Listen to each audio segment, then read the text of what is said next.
Bonjour, c'est Sabrina de Chemin vers mon âme. J'espère que tout le monde va bien. On se retrouve pour la petite review du jour qui va concerner La sagesse des anges de Radley Valentine et illustré par Dan Craig, paru aux éditions Exergue. Donc vous allez voir, c'est un très beau tarot, boîte dure. Donc, somptueusement illustré par Dan Craig et fort d'une riche symbolique, ce magnifique tarot de 78 lames s'appuie sur la sagesse et la puissance des archanges pour vous aider à communiquer avec le divin. S'inspirant de la longue histoire du tarot pour approfondir chaque tirage, le grand cartomancien Radley Valentine présente sur chaque carte des clés de compréhension pour vous faciliter la pratique. Dans le livre d'accompagnement de 242 pages, vous découvrirez les 15 archanges les plus connus et leurs spécialités, ainsi qu'une interprétation moderne des messages et de l'imagerie du tarot traditionnel. Le travail magique des anges s'effectue différemment pour chacun. Croyez en vous et en votre intuition et cherchez la guidance de l'univers adaptée à vous. Maître spirituel et auteur de renommée internationale, Radley Valentine se consacre depuis plus de 20 ans au tarot, une passion qu'il partage par le biais d'ateliers, d'émissions de radio et d'ouvrages. Il est co-auteur du tarot des anges, du tarot des archanges et du tarot des fées avec Dorine Virtue. Il est vendu au prix de 26 €. Donc vous allez voir, il est très intéressant et différent des autres tarots. La qualité est très bonne. Les tranches sont dorées. Et on retrouve des petits symboles au coin des cartes. Donc, différents entre les lames majeures et les lames mineures. Vous allez voir. Donc, en bas à gauche, on a l'archange. Là, en bas à droite, on a le numéro de la carte pour les majeurs. Et pour les mineurs, il y a des symboles supplémentaires. Donc voilà comment se présente ce tarot. Regardez les illustrations, elles sont magnifiques. Alors on n'est pas sur du papier glacé, mais il n'y a pas de souci, ça glisse très bien. Et vraiment, les illustrations laissent parler l'intuition. Vous voyez, là on a le sablier qui vient nous parler de temps. Avec cette porte ouverte sur le ciel, on pourrait se dire que le temps des rêves est terminé et qu'on passe à l'action, hein, parce qu'on voit ce mât ou ce fou qui a appelé le rêveur dans ce tarot-là, qui marche et qui va en direction de ses rêves. Ensuite, on a le magicien. Donc après, effectivement, il faut aimer le monde des anges et des archanges. Hein. Ça, c'est au goût de chacun. Mais moi, je trouve que c'est un très bel outil qui permet d'aborder le tarot encore avec une autre vision. La grande prêtresse. On a un code couleur pour chaque famille dans les mineurs et pour les lames majeures. L'impératrice. Elle est magnifique celle-là. Regardez avec la petite licorne dans les bras. Moi, je trouve que c'est comme si on ouvrait un livre d'histoire pour enfants. Et qu'on se laissait porter par les illustrations. Le sage conseiller qui représente le hiérophante ou le pape. Les amants. Très intéressant de voir l'archange Raphaël là et ses deux mains entrelacées. Le chariot. La justice qui retrouve sa place, n'est-ce pas? Puisqu'à la base, c'est bien la lame numéro 8, mais dans le Rider-Waite, elle a été inversée avec la force. Et donc, elle est passée en 11. L'ermite. Vous voyez, il y a aussi des signes astrologiques. Il y a plein de petits détails. Il faut prendre le temps de regarder. La roue. Là, c'est pareil. Hein, on retrouve les arcanes du tarot. Donc, on a fait le tour de l'histoire du tarot et la roue tourne et recommence un nouveau cycle. Enfin, il y a différentes manières de l'interpréter. Donc, c'est intéressant. La force, magnifique avec ce lion. Je trouve qu'on ressent la force tranquille à travers cette carte. L'éveil pour le pendu. Ah. Il est tout neuf, donc c'est pas toujours facile d'attraper les cartes. La libération. Donc j'aime bien parce qu'il a fait le choix aussi d'utiliser des mots un peu moins durs. Là, la libération, c'est la carte de la mort. Donc on ne l'aborde pas de la même manière quand même. L'équilibre avec la tempérance. Hein. Donc il a changé un peu les appellations. L'ego pour le diable. Vous voyez que rien qu'à l'oreille, ça sonne quand même différemment, hein, les appellations. Hein. Ça peut faire moins peur, surtout pour les débutants. La tour, ça devient la transformation. Donc, vous voyez, en plus, là, elle est en travaux. C'est pas une tour qui est en train de tomber, où il y a le coup d'orage dessus. Non, je trouve que c'est bien pensé. L'étoile, magnifique. La deuxième guérisseuse du tarot. La lune.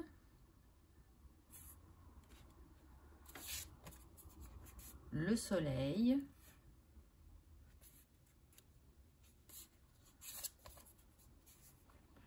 Le renouveau pour le jugement.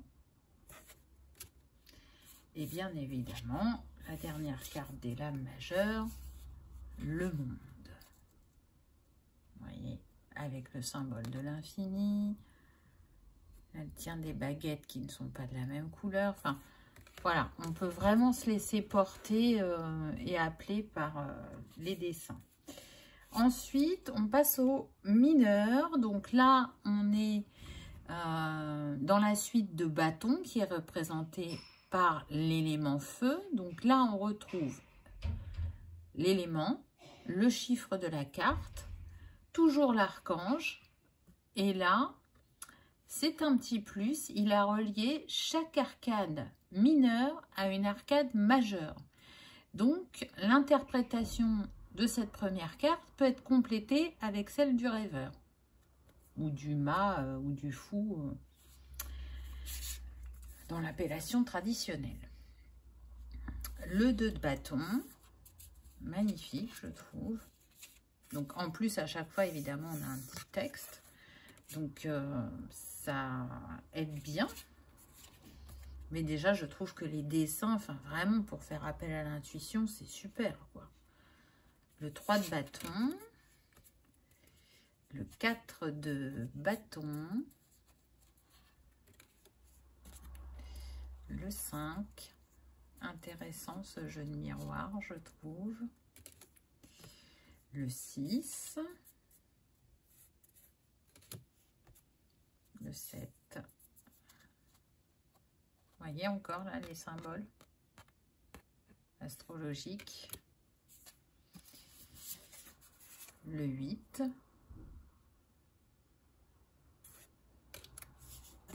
Le 9.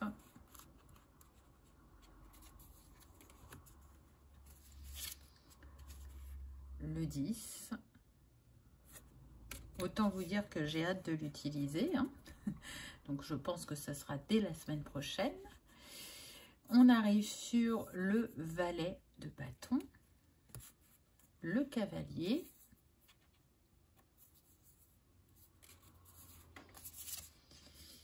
la dame avec son chat et le roi de bâton, le roi de feu. Ensuite, on passe à l'élément eau, donc les coupes avec l'as et ce magnifique dauphin en arrière-plan. Le 2 avec Cupidon. Et la maison qui est toute petite, ils sont très grands, la maison qui est en arrière-plan. Le 3. 4. Je trouve que les dessins sont très parlants et que pour les débutants, franchement, quand on ne connaît pas trop le tarot, on a quand même entre les illustrations et la petite phrase qui est en dessous, déjà une belle aide pour interpréter. Le 6. J'aime beaucoup là, avec ces deux enfants en face à face. Vous voyez, le petit chien peut représenter la fidélité. Ça peut être un cadeau qui est fait, mais ça peut être aussi demander pardon, être en paix avec le passé. Le 7. Le 8.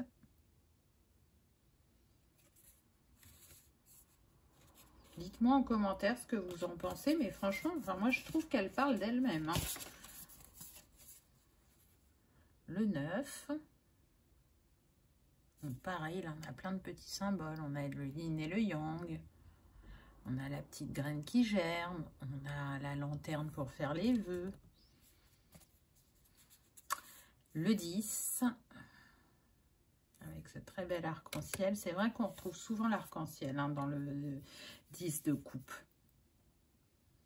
Le valet avec le dauphin.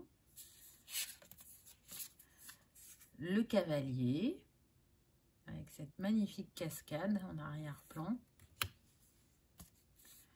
La dame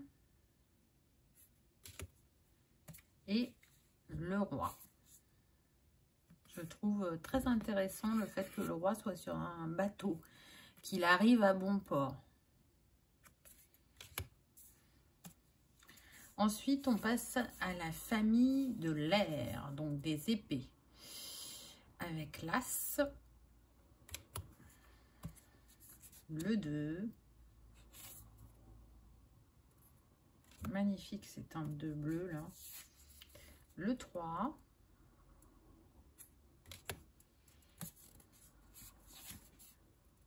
le 4, j'adore le vitrail en arrière-plan,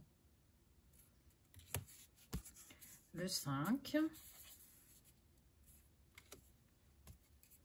le 6,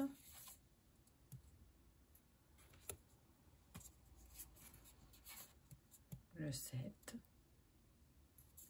Donc vous l'aurez constaté que ça se passe beaucoup en nature quand même. Le 8. Pareil là. Hein. On a les anges sur le portail.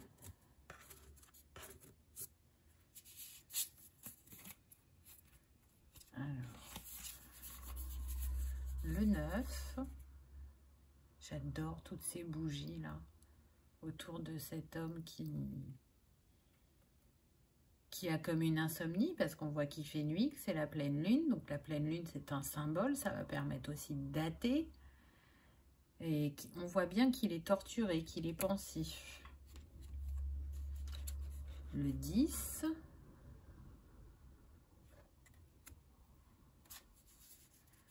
Le valet. Avec ses jolis papillons bleus. Le cavalier.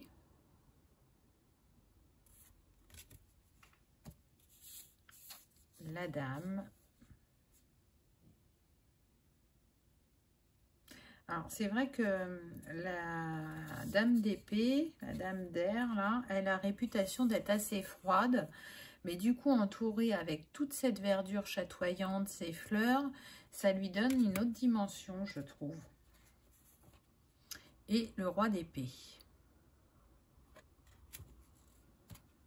On termine avec la suite de terre, donc les deniers, avec l'as, le 2. Très intéressante, là, ce funambule jongleur. Le 3. Le 4.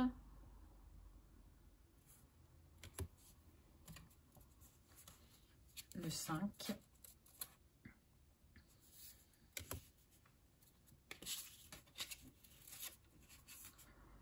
Le 6. Je la trouve très puissante celle-là, vraiment. Le 7. Le 8. La co-création, l'apprentissage. Le 9.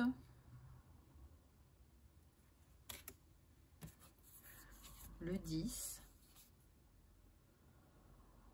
Pareil, il y a des différents détails dans celle-là. Le valet, avec ce petit lapin, c'est marrant.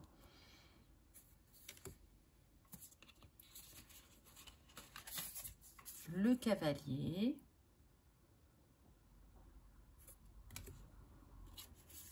La dame. Et pour terminer, le roi. Donc voilà pour les cartes. Vraiment, elles sont magnifiques, moi je trouve. Après, j'aime différents designs. Hein. Peut-être que ça ne parlera pas à certains. Mais franchement, moi je le recommande parce que pour moi, il est très riche comme tarot. Donc voilà le livret. La couverture est en couleur. L'intérieur est en noir et blanc. Donc on a un sommaire, une introduction, comment travailler avec le tarot de la sagesse des anges, un guide de consultation rapide, le sens magique des cartes et on part sur les cartes ensuite. Donc je vais vous lire un petit bout de l'introduction. Cher être magique, je communique avec les anges depuis l'âge de 5 ans et c'est sans l'ombre d'un doute l'un des plus beaux cadeaux que la vie m'ait fait. C'est à mes bavardages avec les anges que je dois mes expériences les plus puissantes, poignantes, éclairantes et même drôles. Je sais que ma relation avec les archanges et mes anges gardiens m'a même sauvé la vie au moins une ou deux reprises. Au moins à une ou deux reprises. Se relier aux anges est une expérience joyeuse. Je crois que la source entendait offrir à chacun ce conduit magique vers la paix divine comme partie intégrante de l'expérience terrestre. Nous sommes conçus pour vivre cette connexion incroyable à des êtres qui ne sont rien de moins que l'incarnation de l'amour inconditionnel.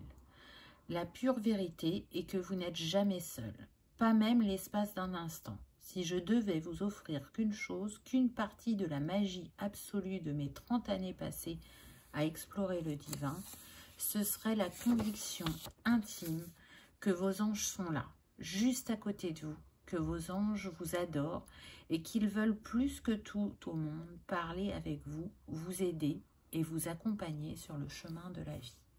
Voilà, je m'arrête là pour l'introduction. Vous lirez la suite pour ceux qui se sentent appelés.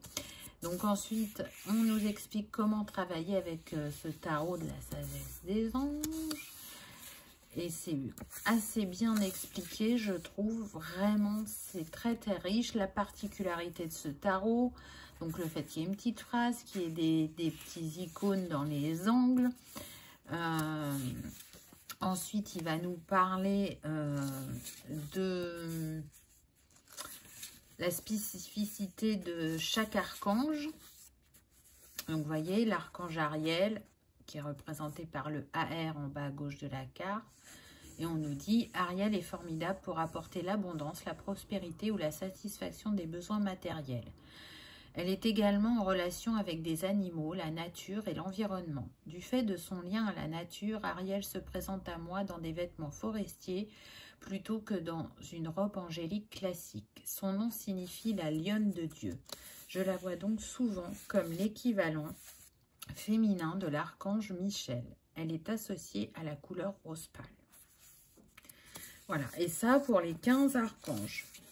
Ce qui est intéressant aussi, c'est que, bon là, il parle de nettoyer le tarot, de préparer ses cartes, de bien battre les cartes au début, parce que sinon, on va avoir des cartes qui se suivent.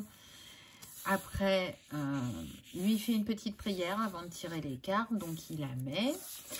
Ensuite, il propose le tirage à 3 cartes, le tirage de la croix celtique, donc qui est en 10 cartes, qui a l'air très intéressant.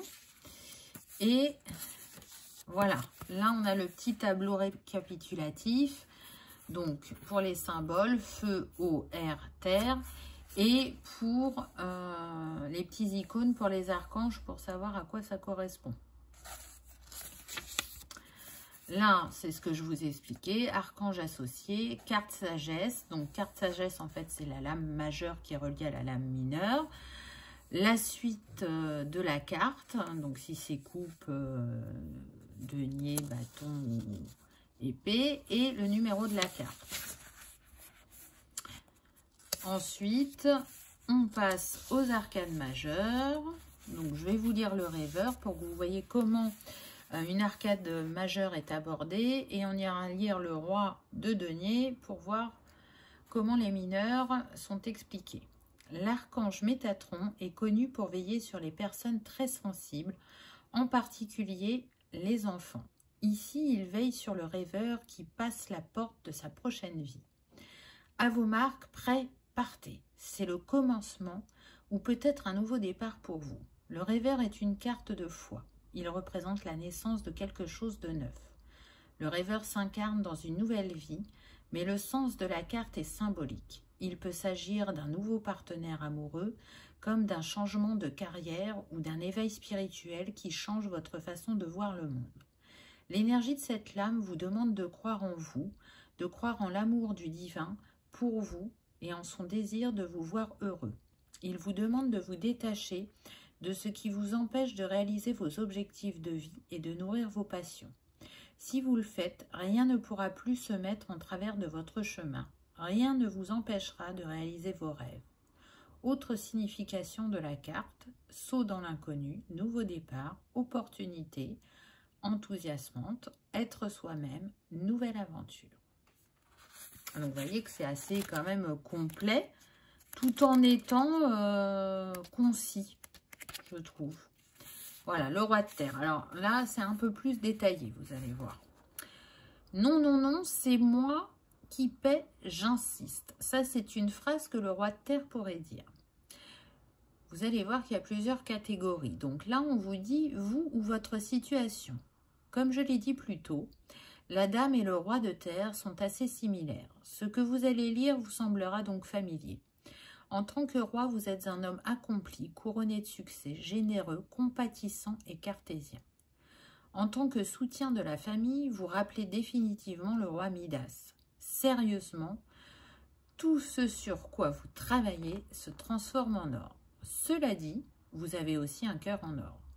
Vous vous souciez sincèrement des gens qui travaillent pour vous et avec vous, des pauvres, des causes caritatives et de l'environnement. Les personnes extérieures peuvent avoir l'impression que l'argent vous arrive miraculeusement du ciel, mais vous êtes en réalité un travailleur acharné. Votre épouse dirait un bourreau de travail. Vous ne fuyez pas votre famille pour autant. Cette dernière est même votre priorité numéro 1.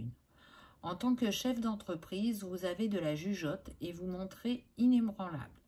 Ceux qui cherchent la réussite feraient bien de vous observer et de suivre votre exemple. Comme la dame d'eau, vous vous délectez des belles choses. C'est en partie la raison pour laquelle vous travaillez si dur. Vous aimez le luxe, la gastronomie et l'art le plus exquis. Vous aimez aussi utiliser le fruit de vos labeurs pour couvrir votre famille de cadeaux. Vous soutenez les causes qui sont les vôtres avec application. Vous êtes prêt à participer à des marches contre l'injustice ou à prendre le micro lors d'un rassemblement. Vous ne vous croyez pas au-dessus de ces luttes. Et comme pour votre famille, vos dons sont généreux. Ensuite, on a appel à la conscience. Votre épouse sait-elle ce que cela coûte? Oh, c'est vrai, elle vous l'a acheté, bien sûr. Vous pourriez rentrer à la maison de temps en temps, vous savez. Vous n'êtes pas obligé de travailler 24 heures sur 24. Pourquoi vous souciez-vous de l'opinion des autres PDG? Voilà le genre de questions qui pourraient venir à ce roi de terre. Autre personne, s'il représente quelqu'un dans votre vie, on parle de personnes généreuses, responsables, professionnelles, travailleuses, douées, charitables, couronnées de succès, accomplies, puissantes, prospères, compatissantes Et là, on passe un petit peu au côté ombre et on nous dit cartésien sans pitié, méfiant, assoiffé de pouvoir, thésaurise, prendre des autres de haut. Autre signification de la carte, employeur généreux et compatissant, sensiner les affaires, lutter pour ce qui est juste, écologiste, carrière florissante, sécurité financière, s'approcher de la retraite. Voilà comment sont traitées les cartes. À la fin, il y a un à propos sur l'illustrateur ainsi que sur l'auteur. Et il y a un cadeau bonus si vous allez sur le site de Radley Valentine. Vous recevez donc un guide téléchargeable qui vous éclairera sur la symbolique magique des illustrations, une méditation audio Clearing and Blessing Your Cards. Mais pour ça, il faut parler anglais.